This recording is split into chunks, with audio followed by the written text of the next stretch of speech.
মিজানুর রহমান আল আজহারিটা শোনাই দিই। আসলে আমিও মাথা এখনো ঠিক করতে পারি নাই, গাড়ির ঘোড়া নিয়ে এখনো ঘোরাই।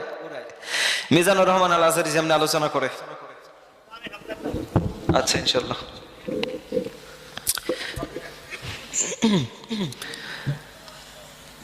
ও টাঙ্গাইলের মুসলমান শুনেন শুনেন, রব্বুল আলামিন কোরআনুল কারীমের ভিতরে সব কিছু তোমার সামনে খোলাসা করে দিয়েছে গোলাম। আল্লাহর সামনে যদি তুমি বলো, ও আল্লাহ আমার কাছে কোরআন যাই নাই, কোন আলেম যাই নাই, আপনি কিন্তু সেই দিন ধরা খেয়ে যাবেন, ঠিক কিনা?